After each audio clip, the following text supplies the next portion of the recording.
Hello students, welcome to my channel. तो आज की इस वीडियो में हम पूरी चर्चा करने वाले हैं डिटेल में आपके बीए थर्ड ईयर के 6 सेमेस्टर का जो हिस्ट्री का पेपर 1 है, जिसका टाइटल है आपका era of Gandhi and mass movement, यानी गांधी का युग एवं जन आंदोलन। बीए थर्ड ईयर के 6 सेमेस्टर में ये आपके हिस्ट्री का पेपर 1 है। तो टाइटल आपने याद रखना है अच्छे से, era of Gandhi and mass movement, और हिंदी में गांधी का युग एवं जन आंदोलन।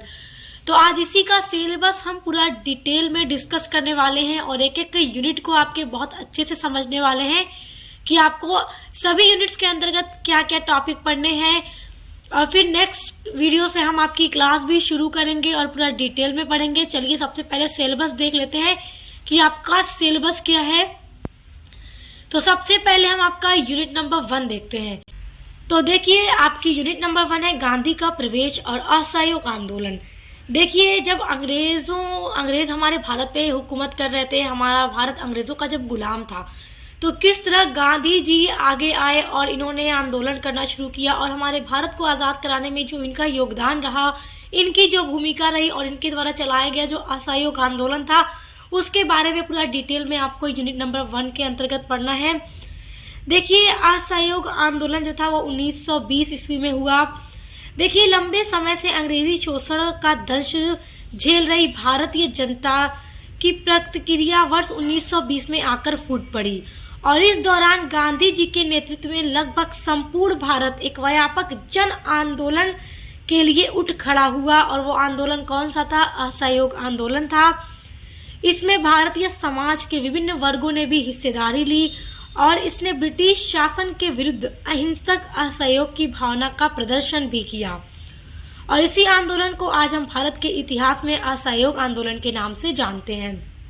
तो देखिए, मतलब जैसे इस आंदोलन का उद्देश्य ये था कि जो अभी तक जैसे देखिए बहुत सारे ऐसे पदों पे भारतीय लोग काम भी कर रहे थे, तो अब यहाँ से असहयोग की शुरुआत में जब अंग्रेज यहाँ आए तो किस तरह लोग अंग्रेजों का सहयोग करते थे। तो अब यहाँ से इस आंदोलन का मेन मकसद था कि अंग्रेजों का अब सहयोग नहीं करना है और अपने देश को आज़ाद कराने के लिए आंदोलन करना है और देश को आज़ाद करा के ही दम लेना है। तो ये सारी चीज़ें डिटेल में आपको पढ़नी है यूनिट नंबर 1 के अंतर्गत। और देखिए, अब हम पढ़ेंगे यूनिट नंबर 2। देखिए, यूनिट नंबर 2 है आपका HRA के विशेष संदर्भ में भारत में क्रांतिकारी आंदोलन का उदय। देखिए, HRA, H का मतलब है हिंदुस्तान, R मतलब है रिपब्लिक, A मतलब एसोसिएशन, यानी कि हिंदुस्तान रिपब्लिक एसोसिएशन के विशेष संदर्भ में भारत में क्रांतिकारी आंदोलन का जो उदय हुआ उसके बारे में डिटेल में पढ़ना है। और देखिए, HSRA और भगत सिंह का मुकदमा। देखिए, यहाँ पे H मतलब हिंदुस्तान, S का मतलब है सोशलिस्ट और R मतलब है रिपब्लिकन और A मतलब एसोसिएशन। तो याद रखिएगा, हिंदुस्तान सोशलिस्ट रिपब्लिकन एसोसिएशन और भगत सिंह का मुकदमा, ये डिटेल में पढ़ना है यूनिट नंबर 2 के अंतर्गत। अब आ जाते हैं यूनिट नंबर 3 में। और देखिए, यूनिट नंबर 3 में आपको पढ़ना है गदर पार्टी के विशेष संदर्भ में भारत के बाहर क्रांतिकारी आंदोलन का उदय। देखिए, हमारा देश में जब अंग्रेज शासन कर रहे थे तो अंग्रेजों के चंगुल से भारत को आज़ाद कराने के लिए बहुत सारे आंदोलन हुए और आंदोलन हमारे देश में तो लगातार हो रहे थे, लेकिन भारत के बाहर भी आंदोलन हो रहे थे देश को आज़ाद कराने के लिए, अंग्रेजों को यहाँ से भगाने के लिए। तो देखिए, उसमें गदर पार्टी, इसका उदय हुआ कहाँ पर हुआ? देखिए, 1913 में गदर पार्टी का जन्म अमेरिका के सैन फ्रांसिस्को के एस्टोरिया में हुआ था और इसका मेन उद्देश्य जो था इस पार्टी का वो ये था कि जो अंग्रेजी साम्राज्य था भारत में उसको जड़ से उखाड़ कर फेंक देना था, यानी भारत से उनको उखाड़ कर फेंक देना था। और गदर पार्टी के जो संस्थापक थे, यानी जो अध्यक्ष थे, सरदार सोहन सिंह भाकना थे। तो याद रखिएगा, जब हम आपकी एक एक सीक्वेंस में आपके यूनिट्स को जब अपलोड करेंगे, एक एक टॉपिक पर आपकी वीडियोस आएंगी तो बहुत डिटेल में सारी चीज़ों को पढ़ने का हम प्रयास करेंगे और आपके मॉडल पेपर की वीडियोस भी जल्द आएंगी। महासंग्राम क्लास भी आपकी लगातार आती रहेगी। चैनल पे, ताकि आप लोग अपने एग्जाम की तैयारी बहुत अच्छे से कर सकें। तो अब आ जाते हैं आपके यूनिट नंबर 4 के अंतर्गत। देखिए यूनिट नंबर 4 के अंतर्गत आपको पढ़ना है साइमन कमीशन। देखिए साइमन कमीशन जो था वो 1927 में इसका गठन किया गया। 8 नवंबर 1927 को इसका गठन किया गया था और ये 3 फरवरी 1928 ईस्वी को भारत भेजा गया।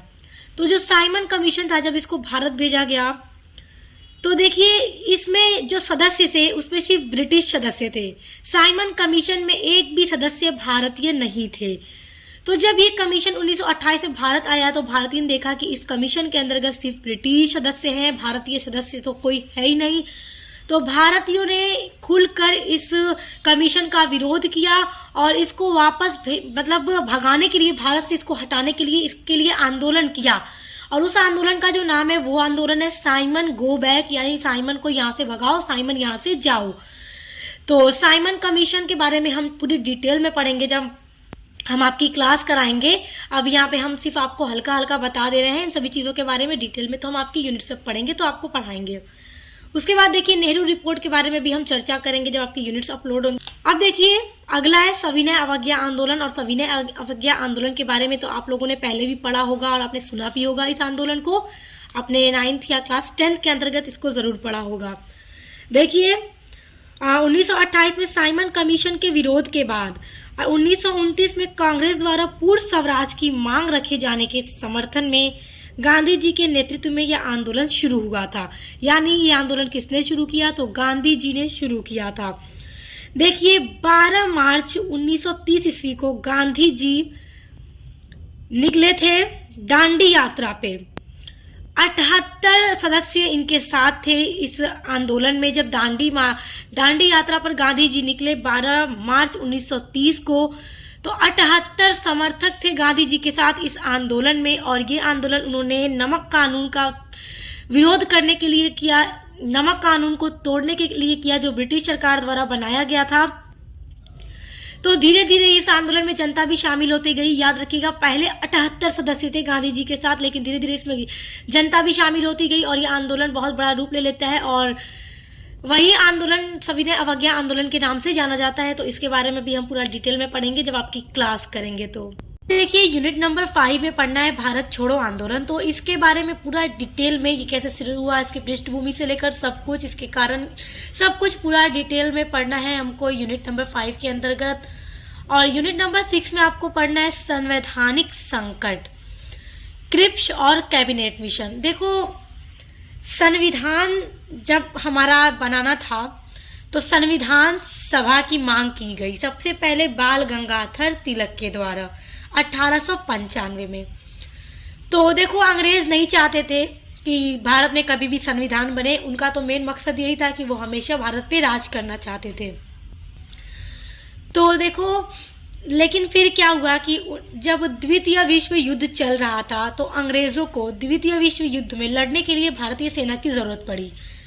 तो अंग्रेजों ने क्रिप्स मिशन भारत भेजा 1942 ईस्वी में द्वितीय विश्व युद्ध के दौरान। और भारत के जो बड़े बड़े नेता थे तो उनसे बात की, क्रिप्स मिशन भेजा कि उन्होंने इस क्रिप्स मिशन के द्वारा मतलब भारत से मांग की कि आप अपने सैनिक दो द्वितीय विश्व युद्ध में हमें लड़ने के लिए। जब हम द्वितीय विश्व युद्ध में जीत जाएंगे तो आपको संविधान सभा बनाने की इजाज़त दे देंगे, फिर आप लोग अपने संविधान का निर्माण कर लेना। तो देखो गांधी जी जानते थे कि जब अंग्रेज जीत जाएंगे इस युद्ध में तो वो क्यों फिर चाहेंगे कि वो भारत को अपना संविधान सभा बनाने की परमिशन दे दे, संविधान बनाने की परमिशन दे दें। तो महात्मा गांधी ने महात्मा गांधी और जो भी नेता बड़े बड़े थे उन सभी ने इस क्रिप्स मिशन को ठुकरा दिया, इस प्रस्ताव को पूरी तरह से ठुकरा दिया, एक्सेप्ट नहीं किया। उन्होंने कहा कि हमें डूबते हुए बैंक का चेक नहीं चाहिए। किसने कहा? गांधी जी ने कहा। तो देखिए उसके बाद है कैबिनेट मिशन। तो देखिए जब कैबिनेट मिशन भारत भेजा गया 1946 में, किसके द्वारा भेजा गया? तो देखिए एक ब्रिटिश प्रधानमंत्री थे जिसका नाम था एटली। तो उन्होंने ही कैबिनेट मिशन को भारत भेजा 1946 ईस्वी में। और जब कैबिनेट मिशन भेजा गया, देखिए जो एटली थे उन्हें अब ये लगा, जो ब्रिटिश प्रधानमंत्री थे अब उन्हें ये लगा कि भारतीय को भारत को अब अपना संविधान सभा बनाने की परमिशन दे देनी चाहिए। भारत को अपना संविधान अब बना लेना चाहिए। तो फिर 1946 में जब कैबिनेट मिशन भारत आया तो फिर संविधान सभा बनाने की परमिशन मिली और फिर जुलाई 1946 में संविधान सभा का गठन हुआ। फिर उसके बाद संविधान सभा बनी। इसके बारे में पूरा हम डिटेल में पढ़ेंगे। फिर किस तरह से हमारा संविधान बना, इन सारी चीज़ पे चर्चा होगी जब क्लास करेंगे हम। उसके बाद देखिए यूनिट नंबर 7 है आपका सुभाष चंद्र बोस और भारतीय राष्ट्रीय सेना। इनके बारे में पूरा डिटेल में पढ़ेंगे हम यूनिट नंबर 7 के अंतर्गत। अब देखिए आपकी यूनिट नंबर 8 देखेंगे और ये आपकी लास्ट यूनिट है। इसमें आपको पढ़ना है माउंटबेटन योजना, विभाजन और स्वतंत्रता, हमारा भारत जो आज़ाद हुआ उसके बारे में। देखिए अब माउंटबेटन योजना क्या थी तो थोड़ा इसके बारे में समझने का प्रयास करते हैं। देखिए माउंटबेटन जो योजना थी इसका जो मेन उद्देश्य था वो ये था कि जो ब्रिटिश भारत था, यानी जब अंग्रेज भारत पर हुकूमत कर रहे थे तो ब्रिटिश भारत के नाम से जाना जाता था। तो इस माउंटबेटन योजना का मुख्य उद्देश्य ये था कि भारत को 2 स्वतंत्र प्रभुत्वों के रूप में आज़ाद करना था, विभाजित करना था। भारत और पाकिस्तान 2 राष्ट्रों के रूप में विभाजित करना था। यानी कि जब भारत आज़ाद हुआ 15 अगस्त 1947 को, तो उस टाइम पार्टीशन हुआ हिंदुस्तान पाकिस्तान का। तो 15 अगस्त 1947 को फाइनली भारत आज़ाद हुआ और 2 राष्ट्रों के रूप में आज़ाद हुआ, भारत और पाकिस्तान। तो फिर क्या हुआ, हमें स्वतंत्रता मिल गई, हमें आज़ादी मिल गई। तो इसके बारे में पूरा हमें डिटेल में पढ़ना है यूनिट नंबर 8 के अंतर्गत। तो हम पूरी सारी चीज़ों को पढ़ेंगे जब आपकी क्लास स्टार्ट होगी। एक एक यूनिट को एक सीक्वेंस में पढ़ेंगे। तो आई होप आप अपना सिलेबस बहुत अच्छे से समझ गए होंगे। तो आप चाहें तो इसको स्क्रीनशॉट कर लीजिए क्योंकि ये सिलेबस देख के ही आपको अपनी पढ़ाई करनी होगी। तो अब नेक्स्ट वीडियो से आपकी क्लास शुरू होगी और महासंग्राम क्लास आती रहेगी। तो अब मिलते हैं नेक्स्ट वीडियो के साथ।